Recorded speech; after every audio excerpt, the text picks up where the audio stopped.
கோவை துடியலூர் அருகே மதுபோதையில் நடுரோட்டில் அட்டகாசம் செய்த வடமாநில இளைஞர்கள் அப்பகுதியில் இருந்த ஏடிஎம் இயந்திரத்தை உடைக்க முயன்ற சிசிடிவி காட்சிகள் வெளியாகி பதற்றத்தை ஏற்படுத்தியுள்ளது. குற்றவாளிகளை பொதுமக்களே பிடித்து போலீசாரிடம் ஒப்படைத்தது எப்படி?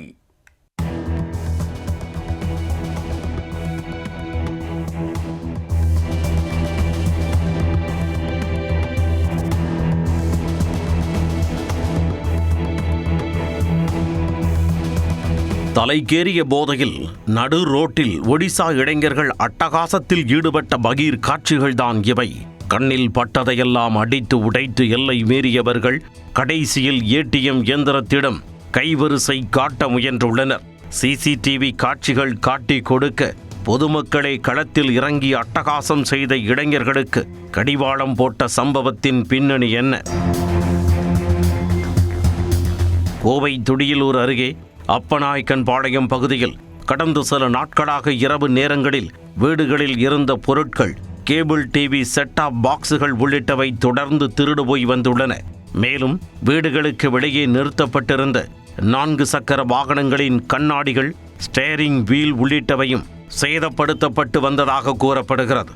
இந்த நிலையில் அப்பகுதியில் உள்ள SBI ஏடிஎம் இயந்திரத்தை மர்ம நபர்கள் சிலர் உடைக்க முயன்றது தெரிய வந்தது.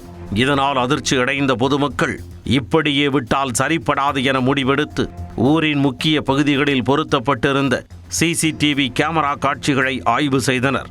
அதில் அப்பகுதியில் வாடகை வீட்டில் தங்கியிருந்த ஒடிசா மாநிலத்தைச் சேர்ந்த ஜோதி ரஞ்சன் உள்ளிட்ட 4 இளைஞர்களின் அட்டகாசங்களை சிசிடிவி காட்சிகள் காட்டிக் கொடுத்தன.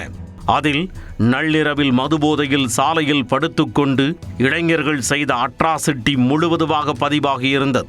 மேலும் கடைகளின் பெயர் பலகைகள், கேபிள் டிவி, செட்டாப் பாக்ஸுகளை அடித்து உடைப்பது, அருகில் உள்ள வீடு ஒன்றில் இருந்து குழந்தையின் சைக்கிள் உள்ளிட்ட பொருட்களை திருடிச் செல்வது பதிவாகியிருந்தது.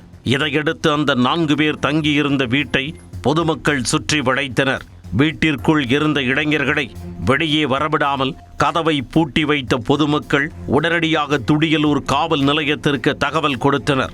விரைந்து வந்த போலீசார் 4 பேரையும் அடக்கி பிடித்து கைது செய்தனர். தொடர்ந்து அவர்கள் தங்கியிருந்த அறையில் இருந்து திருடப்பட்டதாக கூறப்படும் பொருட்களையும் போலீசார் மீட்டனர்.